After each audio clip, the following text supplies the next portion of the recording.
Hello and welcome back. We are doing a part 2 of the episode we just recorded with Paige.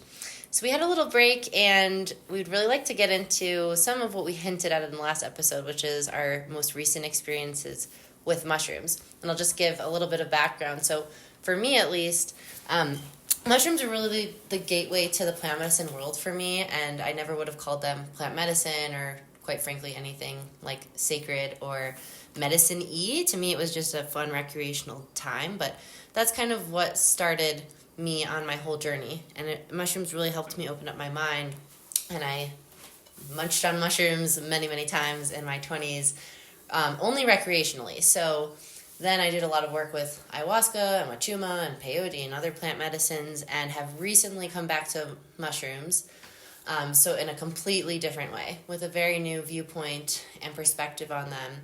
And also with all this plant energy that's with me and with my friends who are also going through the same experience together. And if that all sounds totally kooky, that's completely okay. But I would like to just talk about our recent experiences with mushrooms, which, who knows, might sound interesting to you guys. And I think it just might be helpful for you to know that we have had lots of other plant medicine experiences to go along with this. So this isn't just like existing in a vacuum. We're not just recreationally eating mushrooms and going to a concert. We've really gone in with a new perspective, a new appreciation for these fungi, and we've had some really, really intense experiences. So with that, I will give the quote-unquote microphone, since we're just recording on my phone, over to Paige. Amazing. So my journey with mushrooms, my first psychedelic experience was actually with ayahuasca. And after ayahuasca, I went straight into iboga. So they were both like these very extremely powerful psychedelic medicines. And then I took a bit of a break from psychedelics. It wasn't really even an intentional break, but it just was the way life went. And then I think, a few years later, mushrooms came back into my life, and they did so in a way that I would use them like a couple of times a year and do these really big doses in like my mom's backyard. And I actually remember, I think one of the first times that I really did mushrooms was my older brother grew mushrooms, and so we always just like had frozen mushrooms in our freezers, and so it was usually around my birthday that I would just spend one whole day in my backyard, like in like a big trip. And I actually haven't thought about this in a very long time, but I remember one of the messages that I got from one of my first mushroom experiences was that I was like a tree. And, it had to almost do with like my Virgo energy, but it felt, I think, very ungrounded at the time, as you can do a lot in your early 20s. And I was kind of shown like, I have these incredible roots, especially because when I did them, I was, in the backyard of my mom's place on Long Island, and my mom was there and my brother was there. They weren't like with me. They ended up coming in the backyard after a little while, and I felt these just deep roots. But then I also felt these branches that could literally like move and go anywhere, and I would still be rooted into the ground.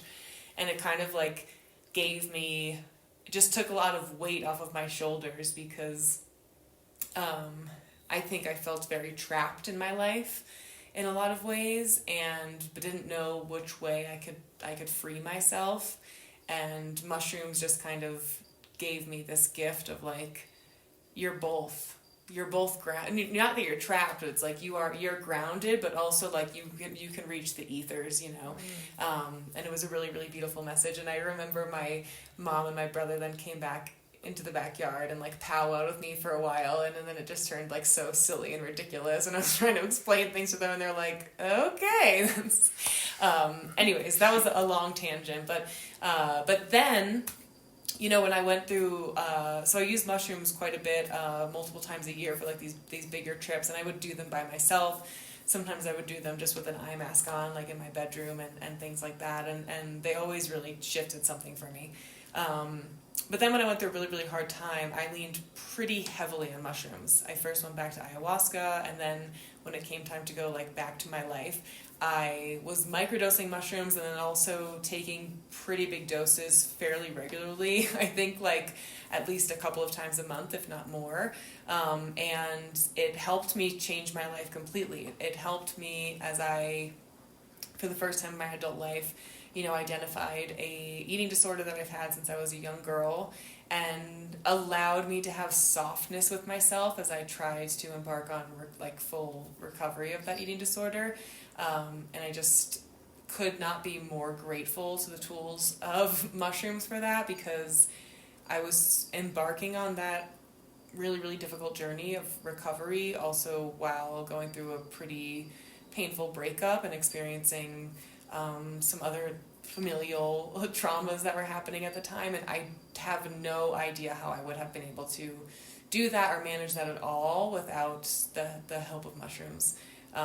So I'm forever grateful for them. And then so when they kind of reared their head for our group recently, I think all of us have gotten such significant healing from the mushrooms and from the medicine of the mycelium. And so it just made sense for us to kind of go into the work with the mushrooms, and it also seems like that's what they want from us as well.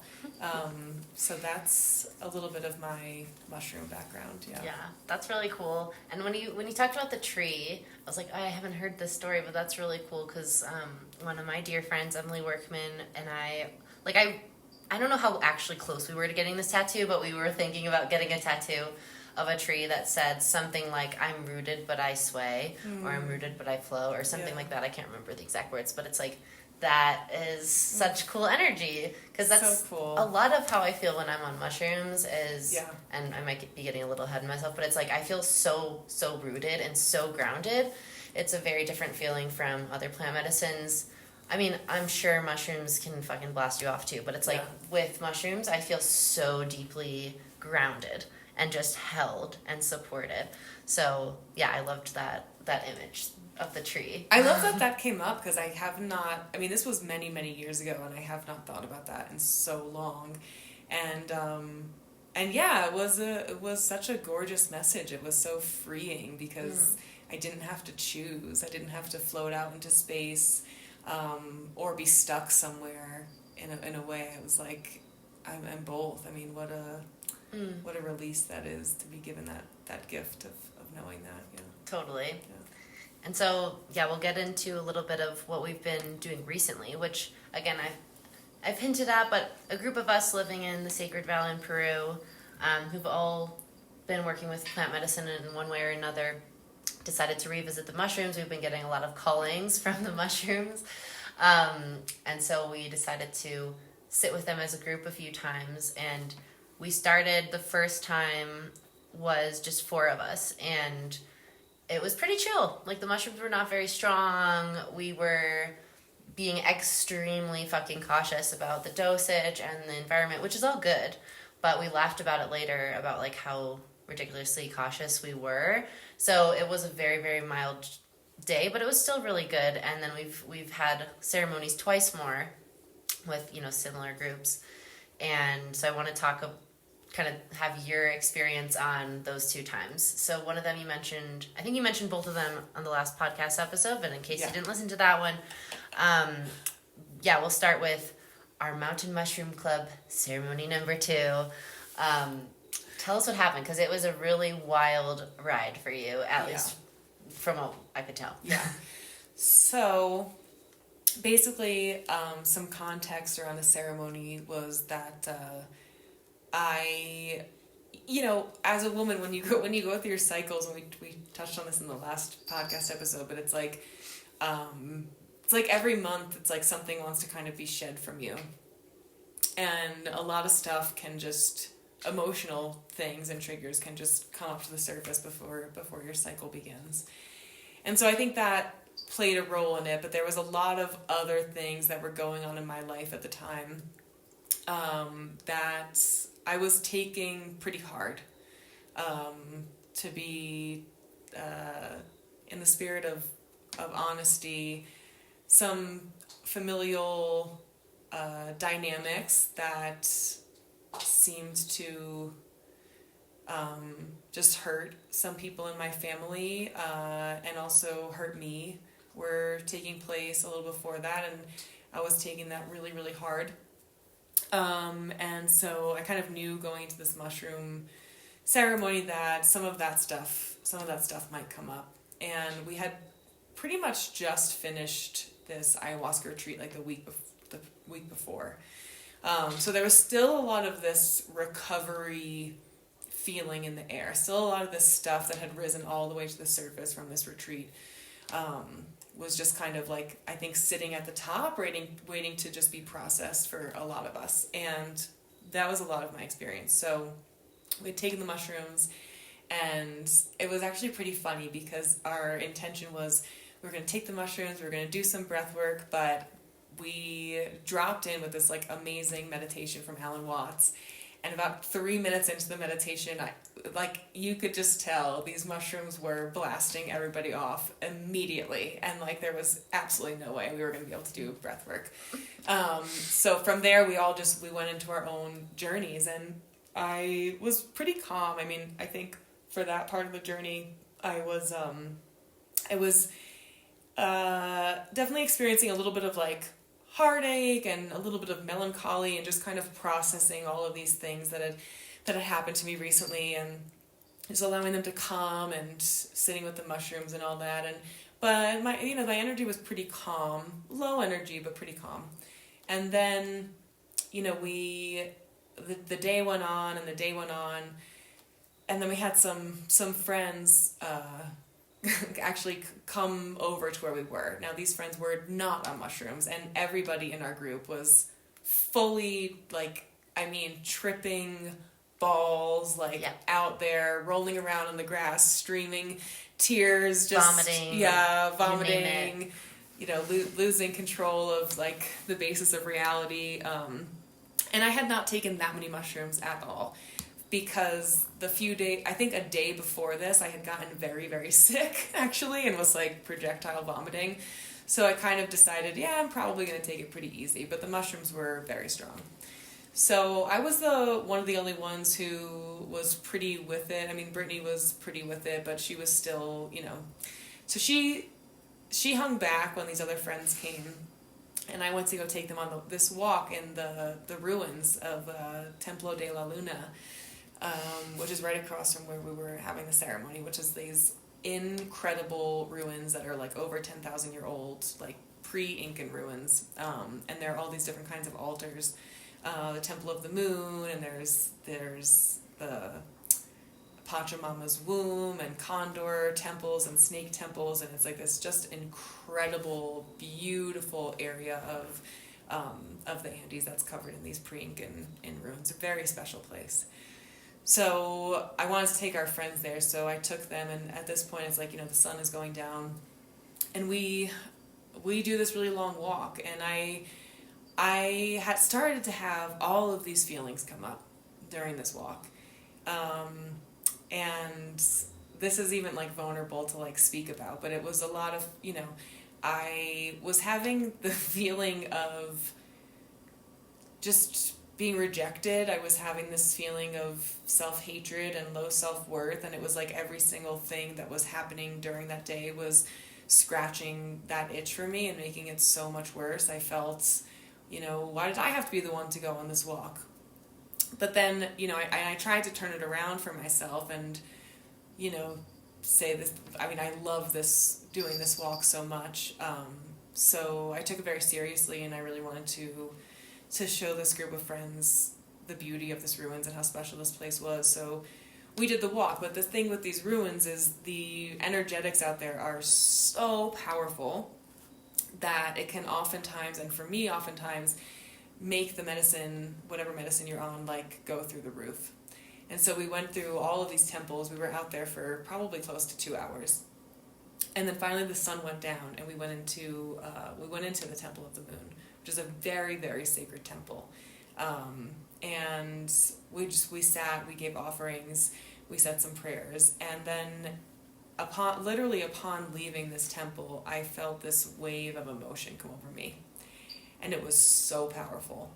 And so we walk back to where everybody is. those friends leave, and it was like, I mean, I could not control my emotions. I was beside myself in the feeling that was coming up for me was this very old, very familiar feeling of basically not wanting to be around anymore, like wanting to completely self-destruct, wanting to take myself out. And I felt so alone, and I felt so, the only feeling that I could grasp onto was this true like self-loathing. And so I came back where everybody was, and I really could barely speak to people. I was just wanting to lay and cry hysterically, like by myself. And, I kind of tried to keep my distance from everybody because I knew I just had to like let this come, or whatever it was. And part of it kind of felt good, in the way that sometimes it can feel good to just sink into these emotions that have ran the large portion of your life. I think that was why these were so scary, because this is how I felt so much of my life. I just absolutely hated myself. And there was this comfort there, this like familiarity there. Like I knew this feeling so deeply and so intimately.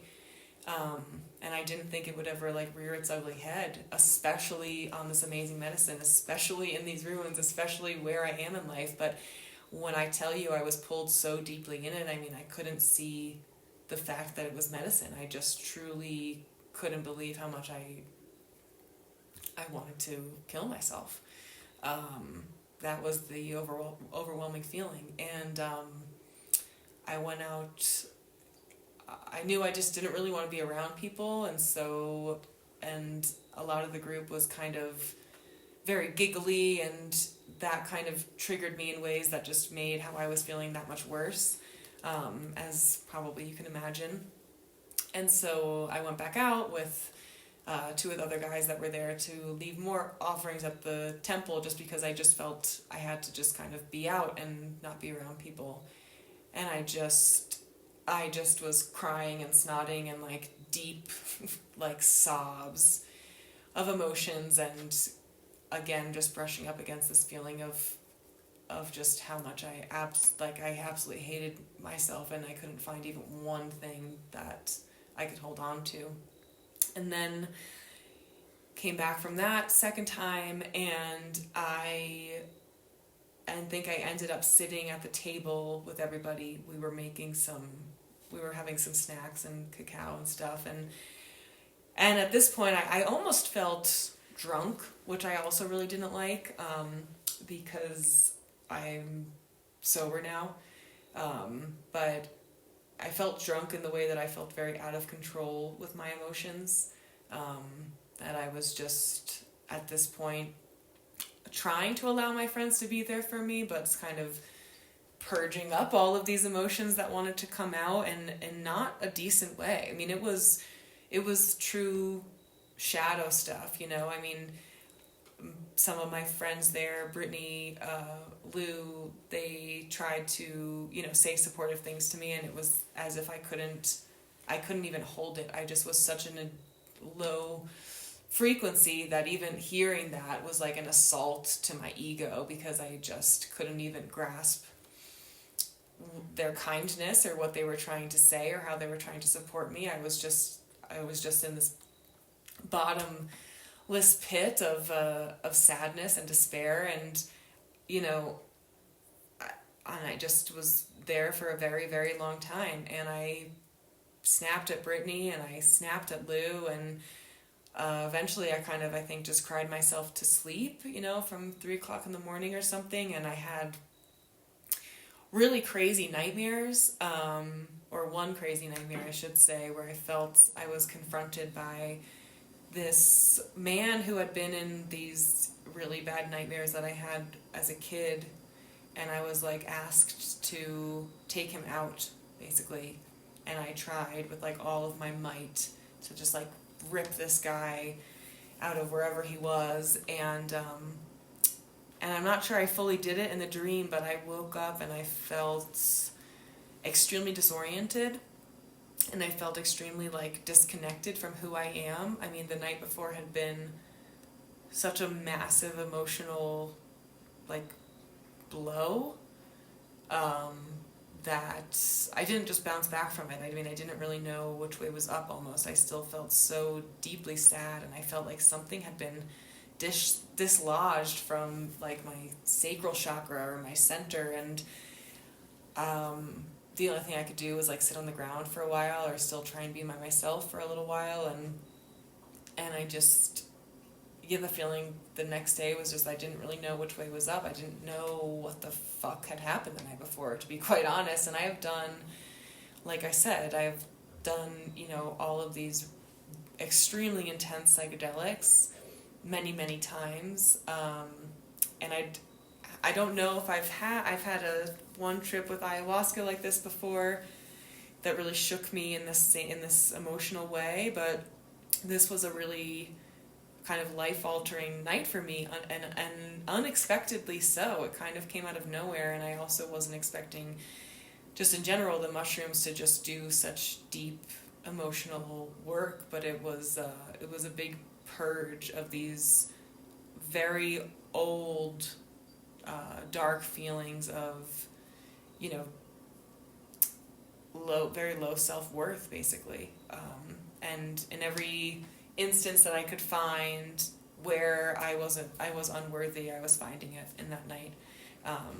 And then, yeah, slowly, the next day I kind of started to put some pieces together, you know, and me and Brittany had to definitely have a talk about what was going on the night before, because it was like all of my demons were, you know, being triggered by everybody there, but because she's like my best friend, of course, her the most, and we were even joking that we were surprised I could have that conversation so quickly after, but it took me a while to really process what happened, and still, I think I still am. It's still kind of playing out in a lot of ways, but yeah, so that's the long-winded description of my ceremony night. Thank you for being so vulnerable and sharing all of that, because I know that can't be easy to talk about and relive and go back to that space, but I do feel like it'll be really helpful for people to hear that, like, you can still experience that after all these years of working on yourself. And just thank you for being so vulnerable in your share, and opening yourself to everyone. And I mean, for me, I know this is just the first part of the story, but like, I was really proud of the way you handled it afterwards, and that we were able to have a conversation. And for me, like, it was also hugely, like, it was such a massive learning experience to be able to have this like crazy deep conversation about what happened, what it triggered inside both of us, and like the fact that we're not just gonna sweep it under the rug, and we're actually gonna like talk about why things were said, and we were actually gonna like have this real conversation. Because to me, I mean, I told you this when we had the conversation, but it's like, I've never really, the only people I've had these kinds of conversations with are honestly like my sister or my family members, because I kind of like, looking at myself, I'm like, I know that they can't really reject me. I mean, they can, but it's like the unconditional love is there. But especially thinking about romantic partnerships going forward, it's like, it felt like such a beautiful, like, big thing that we were doing, to really sit in this dark, deep, like, uncomfortable shit, and be able to really talk about it and still have the love there, and be like, I'm not going anywhere, you're not going anywhere, like, we're gonna deal with this, and we're gonna talk it through, and it's gonna be like really uncomfortable, but we're doing it because like we love each other so much, and like, this is what our relationship looks like. And that was so healing for me to even go through that with you, because it's just like, I'm not great at having, or I should, that's a limiting belief, but in the past I haven't been great at having like uncomfortable conversations or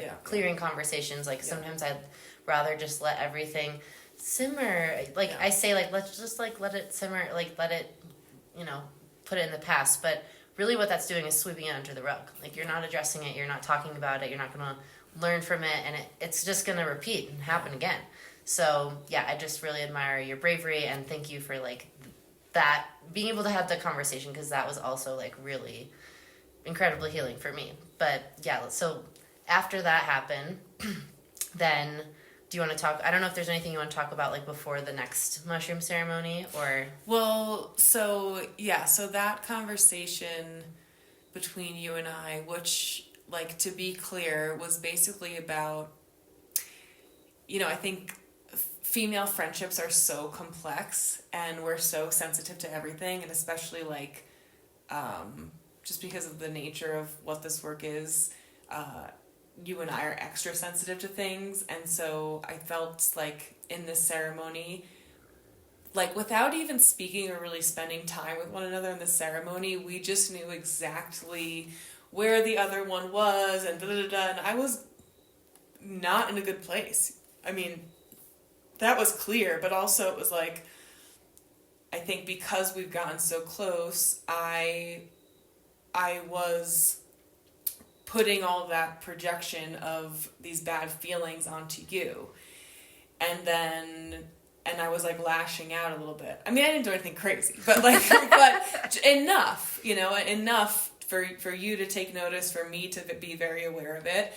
And like what that is like what you said, where it's like the person closest to me, like I know I could treat you like that in that moment, and you weren't going to say anything. And then also that's my way of like pushing you away and rejecting you trying to give me love when I felt so low. And so to have the conversation afterwards about that, yeah, I mean, I think personally these conversations, they're such a gigantic part of healing. And what's not obvious to a lot of people, I think, is that healing, like when you're in the crux of it and in the depths of it, it's so ugly and it's so uncomfortable and it's so cringy and it like is messy and it makes no sense and it's sticky and it's gross and it's like all of those things, like because that's what it is. You have to go into like the swamp and like organize it, and that doesn't even make sense. It's like, what does that look like? And it's a weird thing, and it's, you go through different versions and like layers of what healing is, and a lot of it is that.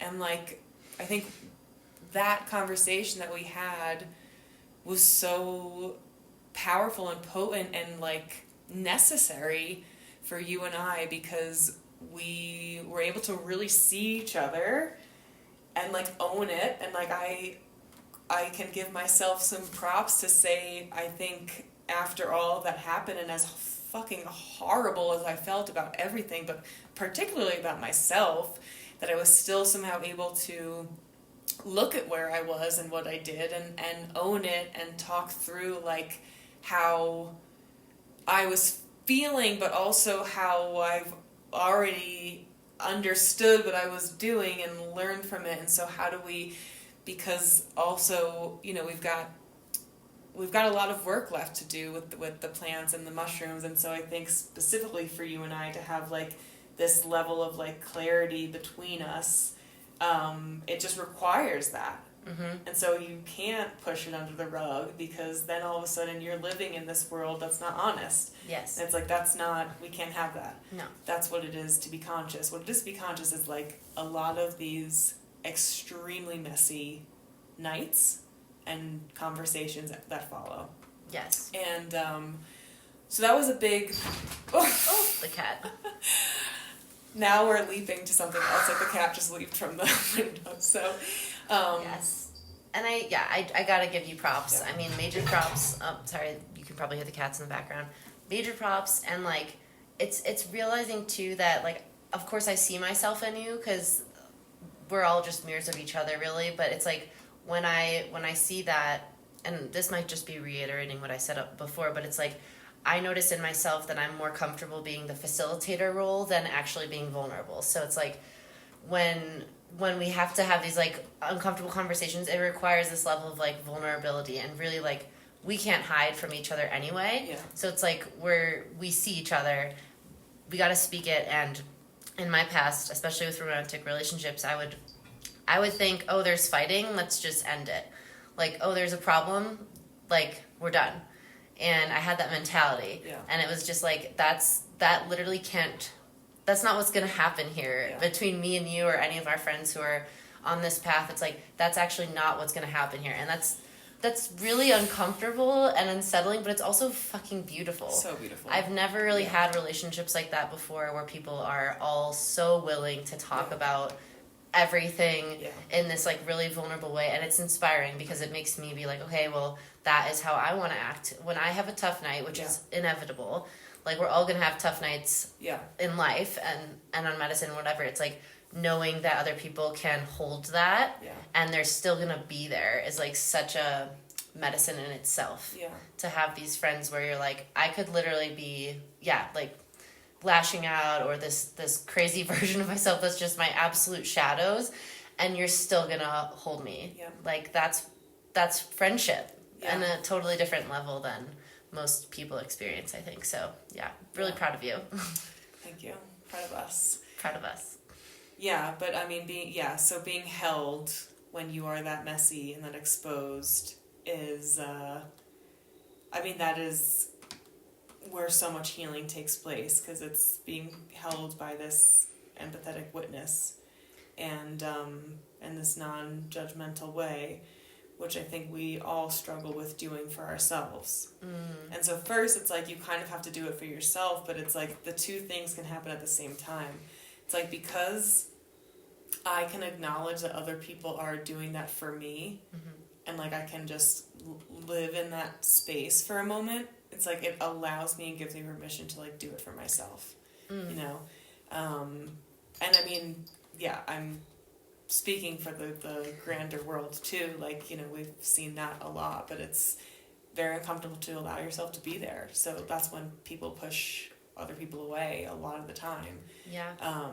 But then when you're ready, it's like, okay, like that healing will come, but it will be humbling. Like, truly, you know, these couple of weeks that we're talking about right here, it's like, that is the word that comes to mind, where I just felt so humbled, because I did learn so much, and I had to remember these feelings and feel them again, and just go back into that depth of pain and that depth of releasing it. And it's just it's a humbling experience in all ways, and having to then, you know, come to your friend and say, shit, this is how I acted, and this is why, and, you know, here's how we'll handle that in the future, or whatever. It's like, that's also very humbling. And that's, I mean, this work is all really humbling, but then all of a sudden you have these nights, and it's like that humility is what shifts everything. It does not leave you soon, you know. It stays with you for a while. And for whatever reason, like, the plants, I think, want you there, because there's like this level of softness and honesty that comes with that humility, I think. And they can work with that. Yes. And I think humility is one of the most important qualities that we can have working in this world. And when I see humans without humility working with plants, like, that's when it gets sketchy. It's because, like, I remember this journal entry I wrote with one of the first times I did Wachuma in Costa Rica, and I journaled about it. And I was journaling while I was on the medicine, and I was just like, okay, I think it's time for me to really own it, like, my power, and be a butterfly. And I was like manically writing, like, I'm gonna get a butterfly tattoo. Paige, yes. I think, And then I wrote, like, I was like just writing stream of consciousness. I was like, I think I've been really afraid to fully step in my power because I want to be humble.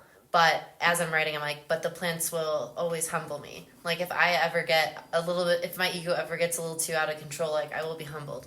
And I wrote that, and I knew it was true.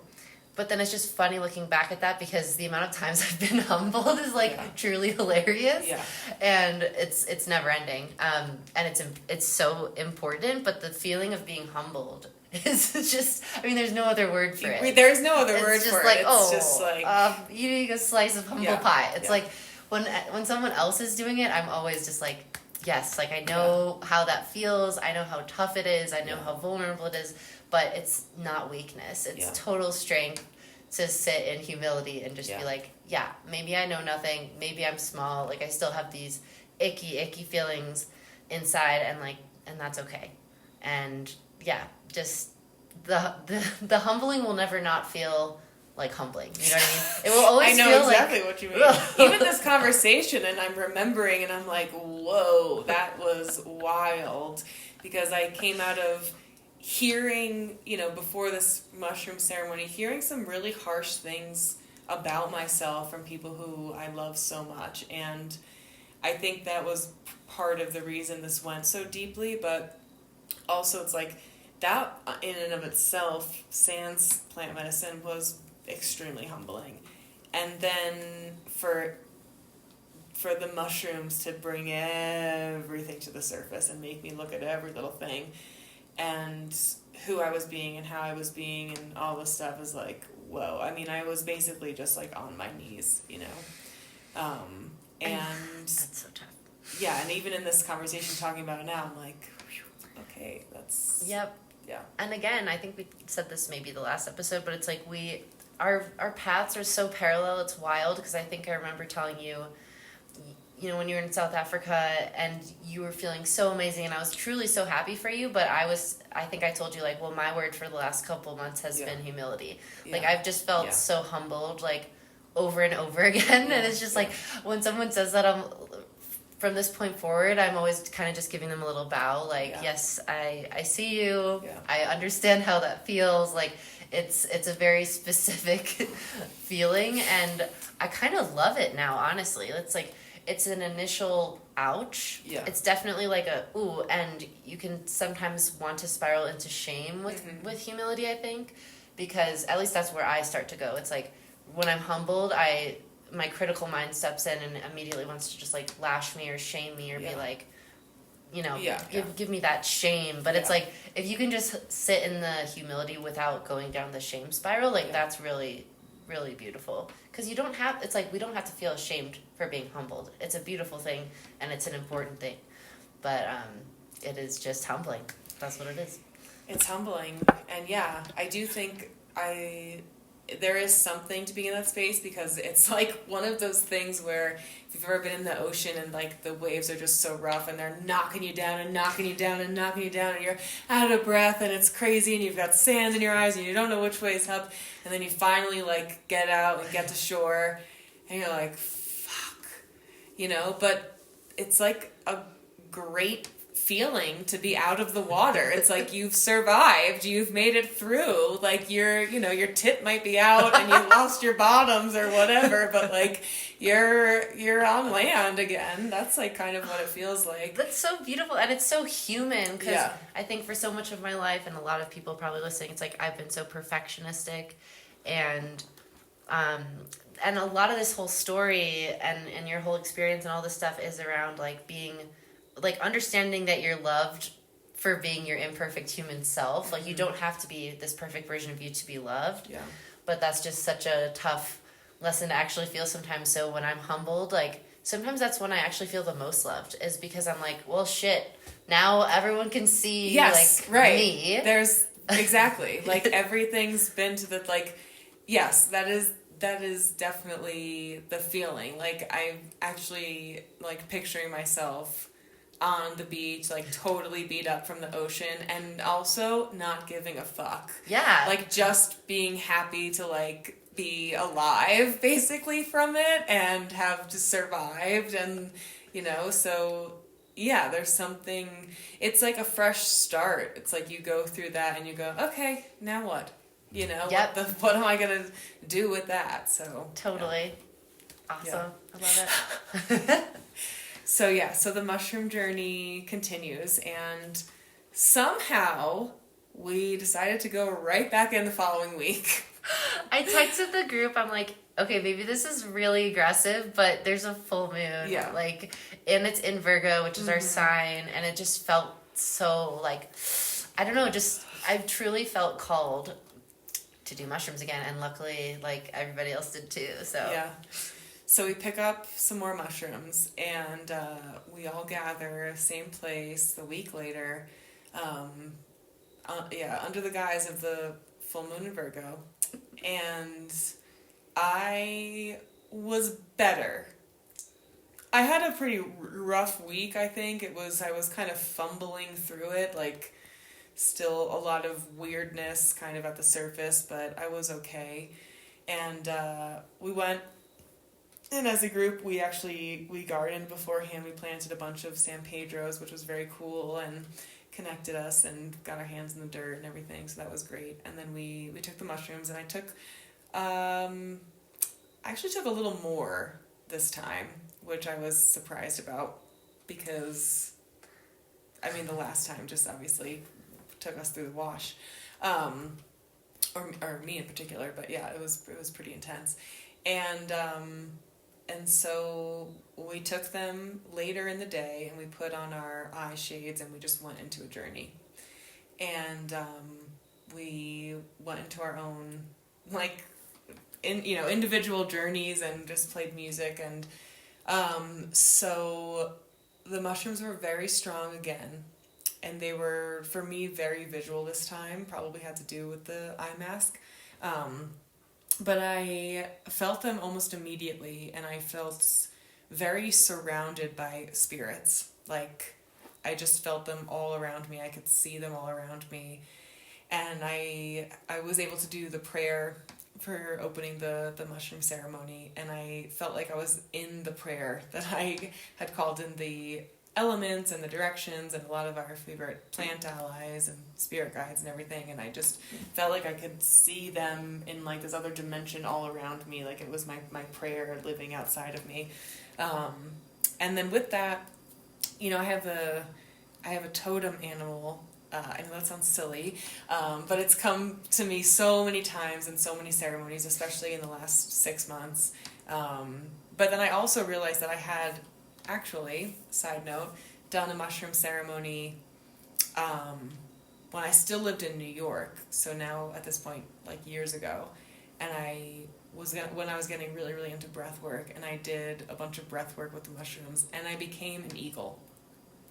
And I totally forgot about that until recently, but I thought that was interesting. Anyway, so this eagle has been showing up for me in pretty much all of my ceremonies since November, and so I'm trying to work with it more and more. But basically, in this ceremony, I felt a lot of Alaska energy, like Alaska Native American energy, and that I had this Native American family kind of take me in, basically, and they were showing me this town or something where they were building this totem, and they weren't finished building the totem, and they had to build the eagle at the top, but they weren't done with it, and then they had like physically taken me in, and I became an eagle, and they were like almost performing surgery on one of my wings, not one of my wings, but my right wing to be specific, and yeah, it was like an incredible vision, and I wasn't sure what was going on with my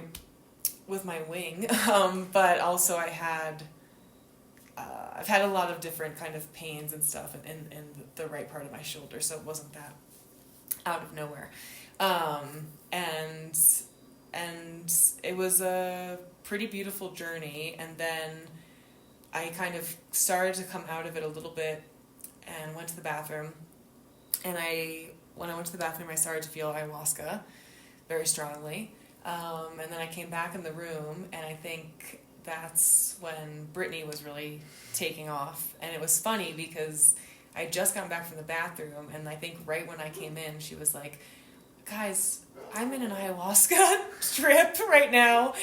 And I was like, oh, ayahuasca's definitely here. And then this whole second part of this journey which was more communal kind of came on. So I don't know if you want to. Yeah. Sure. I mean, yeah, that was literally the most crazy, by far the weirdest, wildest mushroom ceremony I've ever had. this day, by the way, was also like one of the best days of my life. It was just so fun. But it started off with me not feeling much. I took way less than most people did. But I'm also like, usually, I'm used to being sensitive. But it wasn't hitting me. And then after like a couple hours, I decided to take literally the tiniest bit more. And then I went back to my mat, put my eye mask on, and immediately was launched into an ayahuasca ceremony. And I was just like, okay, I've heard this could happen, but I mean, in the past when I've done other medicines, I've felt ayahuasca with me, and I've seen her as a vision, like a snake, or, you know, oh, that's nice, that's ayahuasca letting me know she's here. But this was like, she was here. Like, this was now an ayahuasca ceremony. So, I mean, I definitely felt some fear because I was just like, we're not with curanderos right now. Like, I'm fully in an ayahuasca ceremony, and like, that's not what I was doing here today. But after I got over the initial like shock and awe of the situation, it quickly just became like one of my favorite ceremonies. Just because, I mean, of a lot of things, but one was just, I loved the energy of the room was so nice. And we had this guy there who was actually just on the podcast recently, Ivan. He had a really tough mushroom ceremony that he explained in the podcast the week before. Just like Paige, the same time Paige had a tough time, he was having a tough time. So this ceremony just felt completely different, where we were all like in this really good, beautiful space. And I remember like at one point, Lou was being really sweet, checking in on everyone, and he asked me how I was doing, and I said, I'm in it. And he said, I understand. And I was like, this is just so funny. It's like a group of basically facilitators, like, just all doing medicine together, and we're just like checking in on each other, but it's like not too intrusive or whatever. But we're also connecting on like the spiritual or shamanic realms. Like, it's wild.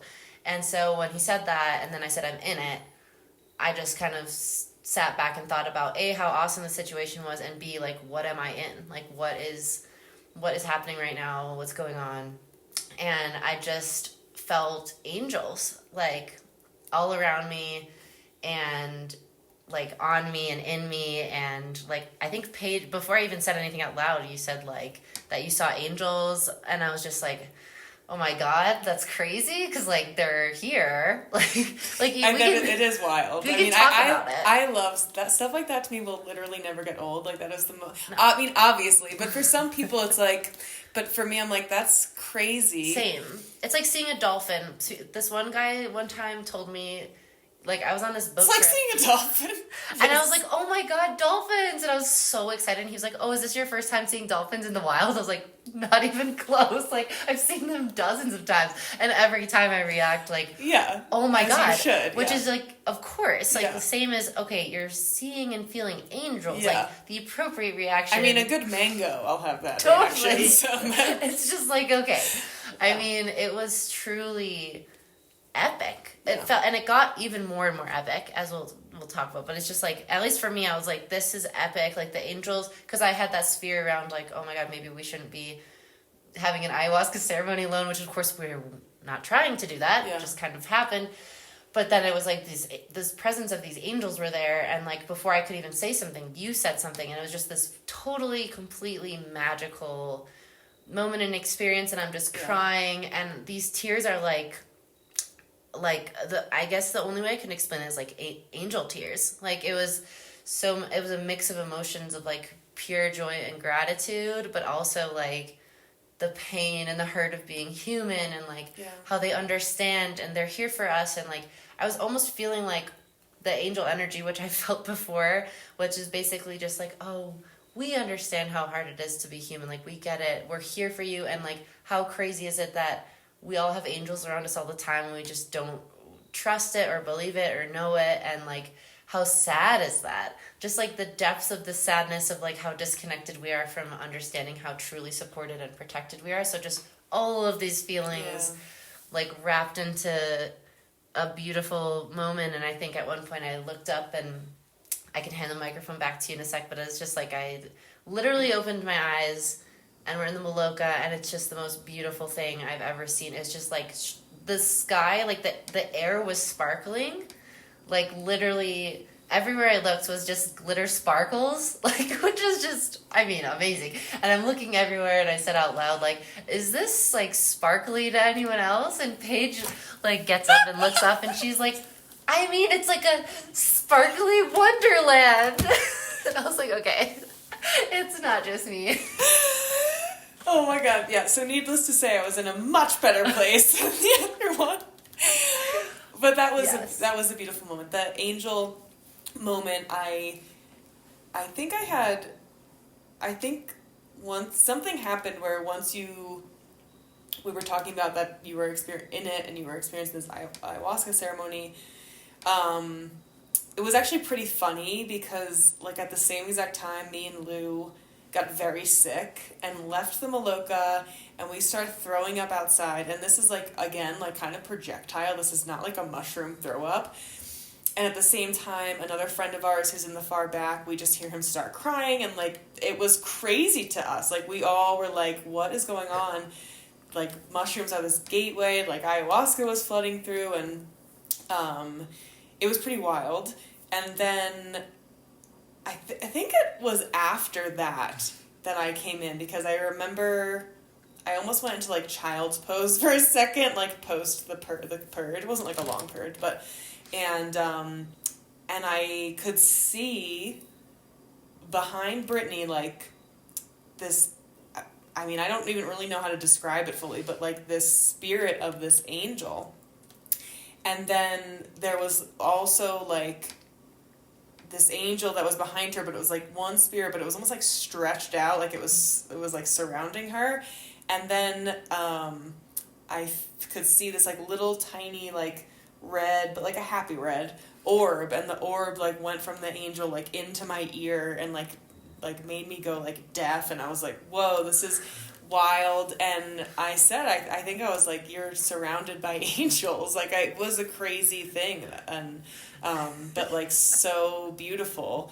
And yeah, and then it was much later in the night when we all came down, like, slightly, that we were all like, I wish this was visual so we could just show you a picture of the Maloka, but, you know, we had all these cushions everywhere and everybody was splayed out. We were just kind of in this, like, heart chakra space, and we were all, like, so lovey-dovey with everything. Like, it was all good. The mushrooms had provided. We were all in this beautiful space. We all felt the same level of support and connection and purpose behind working with the mushrooms and them bringing us together.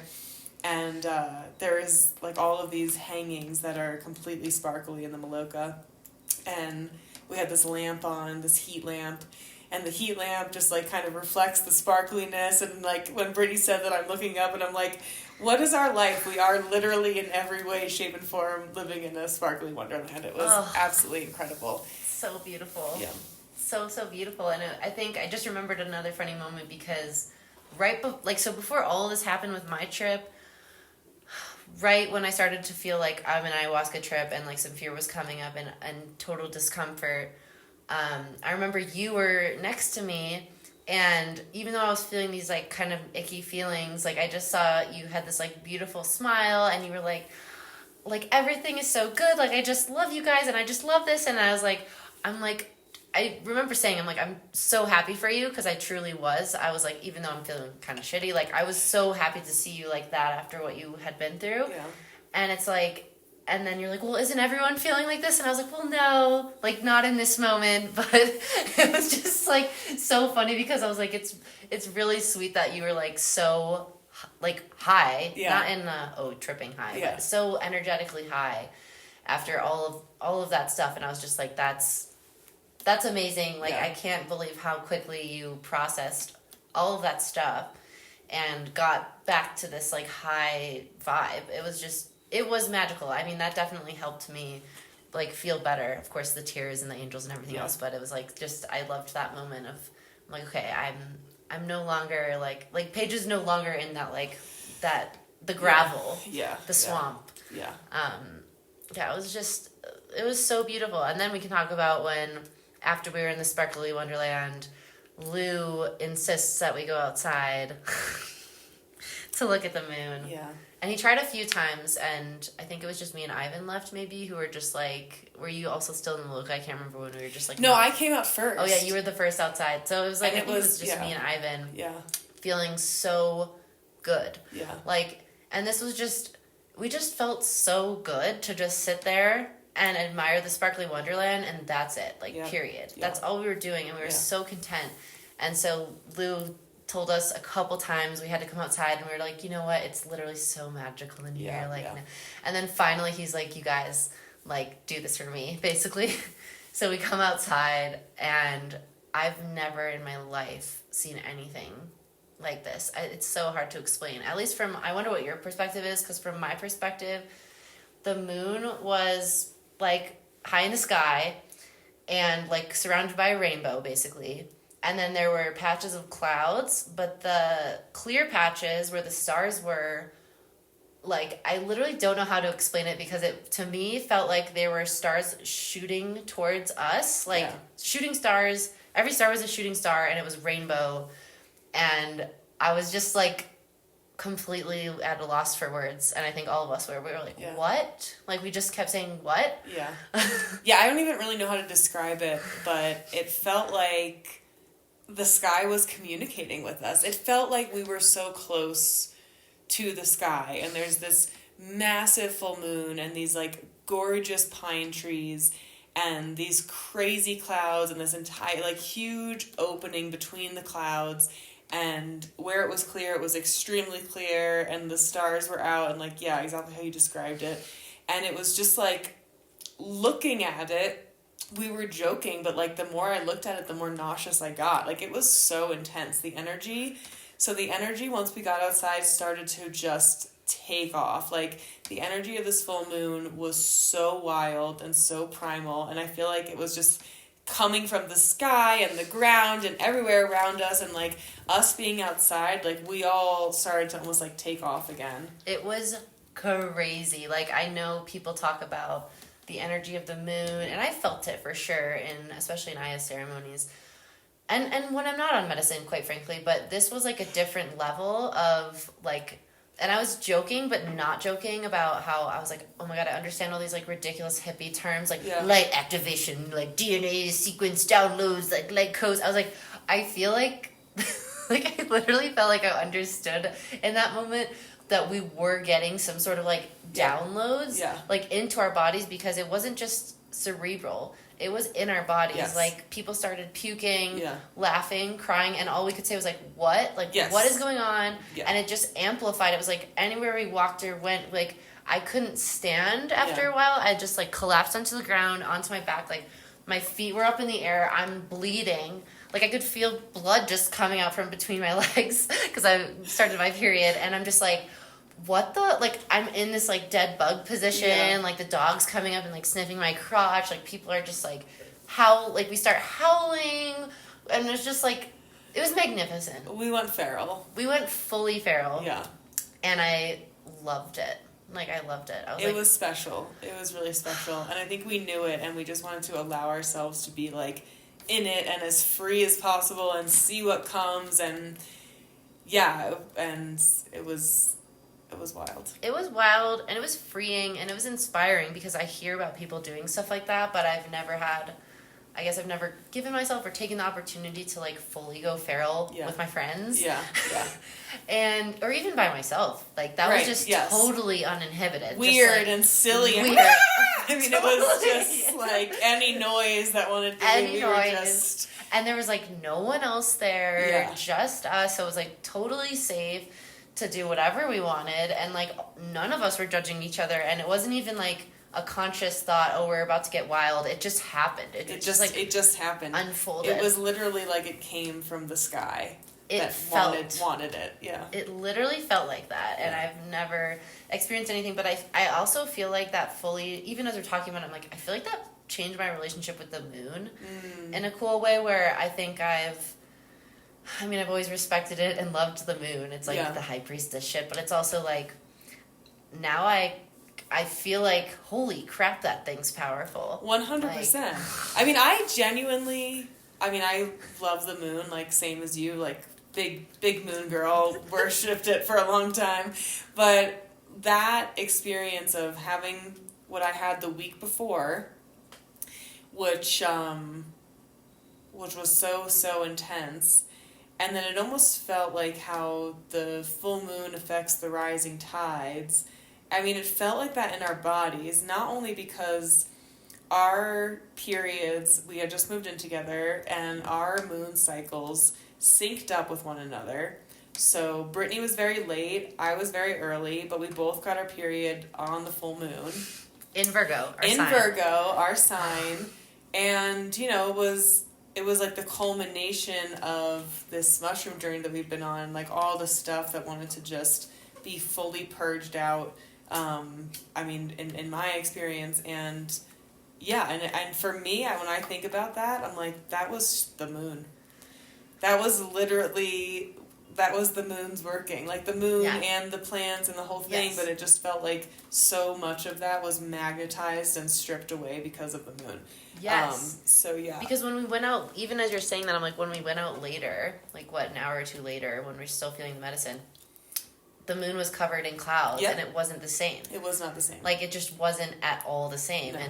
And even as we're talking, I feel like the ceremony, I can't even call it, whatever, everything's a ceremony, but like the ritual me and you did, maybe it was the night before that, when we burned stuff in our fireplace. Yes. Even as we're talking, I'm like, oh shit, that was also really powerful. Yeah. No mushrooms, no medicine, just us writing down a list of stuff that we want to burn. Like stuff we're ready to burn off and stuff we're ready to fully embrace and like talk it through and burn it. I feel like that fully was like the moon. God, I sound so cliche and witchy with all of this stuff, but it's like, I feel like I fully understand now that the full moon is a time to release. Yes. Like, of course, it was like, we're releasing blood, but we're also releasing like so all of much, this stuff in our body. All of that stuff, and all of this like limiting beliefs and just stuff that has been brought to the surface through the past month or the past lifetime or whatever. It's like the moon is just taking it. It felt like it was just like sucking it out of us, and I'll never forget that.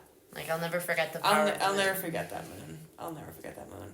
Also, because the first time, I think, at least the first time I paid attention to in my life that I ever got my period on a full moon was the full moon in Virgo a year ago.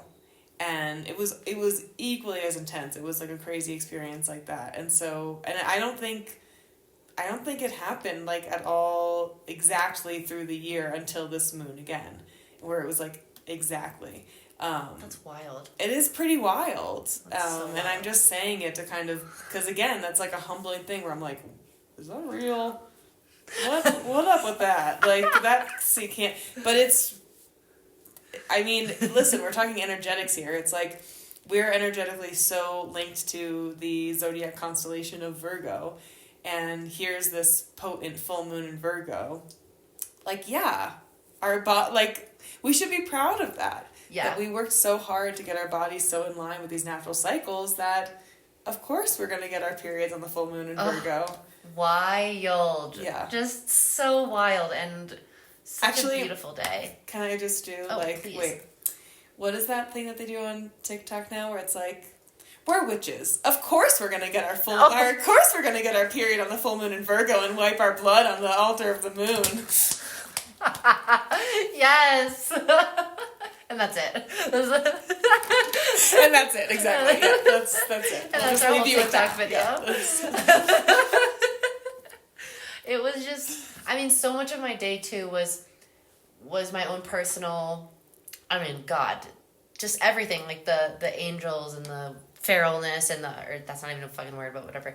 Like, but again, a big part of my day was the people around us, and you and Ivan specifically, seeing you guys go through such deep, dark stuff the week before, and then seeing the payoff was just so beautiful. And it's just like, damn, like, because even as we were talking you through this the week before, when you're in a dark spot, like, I understand that when you're in that dark, like, I truly understand that darkness, because it also lives within me, and I understand that when people are trying to make you feel better, that's not what they want, or like, they're not ready to hear what you have to say or whatever, like, so I get that, but it is hard.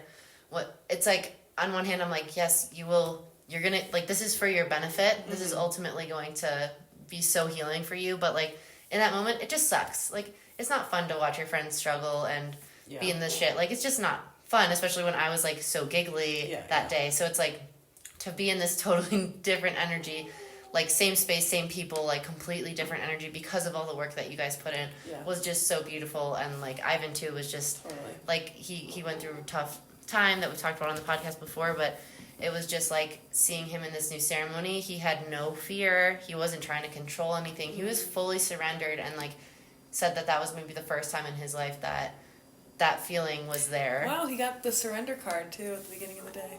Oh, my gosh. Beautiful. So, yeah, that was just, I mean, so many things about that day were beautiful, but it was just, the whole thing was pretty just magic, I guess is the word. It really was. It was magical, and I think really healthy for us to come together as a group of people who are working with these medicines and learning, because a lot of what we're doing with the mushroom ceremonies is basically a conscious way of fucking around and finding out. And it's cool. Like, it's a really cool place to be, I mean, it's like this playground and this laboratory for us to understand ourselves, our gifts, each other, how to work together, who to work with, what plants, what this, what that, what modalities, songs, angels, like the moon, the whole thing, the offerings. I mean, it's like we're taking this very seriously in so many ways, and listening to everything and taking these codes and these downloads and these messages and these experiences and putting them into our body and using them ultimately to help people. But yeah, it's magic because it's like where we've always wanted to be, and we're kind of here, and it's super fun. It's so fun, and I feel like the play is equally as important, if not the most important. It's another thing I really felt during that was like, damn, we have to, I mean, just like we were talking about in the other episode, but like we have to get into our bodies and allow ourselves to be fucking feral when we want to be or need to be, or just for the hell of it, because we're still animals at the end of the day, and like that was so freeing. So I'm definitely gonna, like you said, this club, whatever we're doing, is Good Medicine Club. Shout out to us. Is just so cool because we're learning and we're playing, and it's like we're doing exactly what we want to be doing, and we're doing it in a very like careful, ceremonial way as much as we can. But at the same time, like, we're just learning so much so quickly from fucking around and finding out. And it's like all of these ceremonies that we do, I'm taking so much, again, personal healing, but also like, oh shit, I can really use this. Like, we can really use this to help other people. We can put this into practice. We can lead these workshops or exercises for other people that have really helped us, like with or without medicine. It's like, these are amazing things we're being taught through the plants. Or through the plants, because I think one of the big things, which we've known, but it's like really learning it, is understanding the relationship between us and plant spirits, and how basically when you get and you connect very deeply with plant spirits, they basically enter you and become a part of you. And so how these plants work is they work through you as a channel. So it literally has absolutely nothing to do with you, but the plants need people to work through in order to provide the healing that they can provide. And I'm talking about, the whole wide array of plants, not just the psychoactive ones. And so that's also a really cool, beautiful thing, because we have all of these very powerful plant spirits, and we're just working with them side by side and learning how they want to be used, Yep. And if you ask any curandero, I know you already know this, but if you ask them how they learn what they learn, they're always going to say the plants. Yeah. Like, they learn from the plants. Or they learn from the medicine. That's the answers you get. And it's like, why do we humans think we're going to learn any other way? Yeah. And it's just, I mean, when I first heard that, I was like, okay, I hate that answer so much. I want a whiteboard. I want a PowerPoint presentation. But learning directly from the plants is wild, and it can be scary, and it can be dark, and it can be everything. Yeah. But how you learn is just next. I mean, it's why we're plant medicine people. Like, it's just like there's nothing like it, because we can talk and talk and talk all day, but like then you're not actually like getting this embodied wisdom that is so much bigger than us. Yeah. Anything else you'd like to share? No, just that I'm so grateful for you, for so many reasons, but also because you're an angel on this earth. In case you guys listening to the podcast weren't 100% sure, can confirm. But yeah, just grateful to be here and to walk this path with you, even in the really, really weird times. Like, thank you for just knowing who I am and having to deal with me. But also, like, still just wanting to, like, give me a hug sometimes. And yeah, you're the best. I love you. Oh, I love you so much. I'm so happy that we're in this together. And Same. I feel like we're just, like, partners in this life. And I really wouldn't have chosen anybody else. And it's just, like, it's an honor to be with you and, like, walk this path together as we're learning. So yeah, thank you so much. I just love you so much. Love you. Love you guys. Love you. Thank you guys so much for listening to our really crazy, wild, vulnerable conversations. I hope you enjoy this one a little bit longer than I thought. But yeah, I hope you guys get something from this. And at the very least, I hope you can just feel our love pouring out for you. And I hope you understand that you are worthy of love just for being you. So sending you so much love.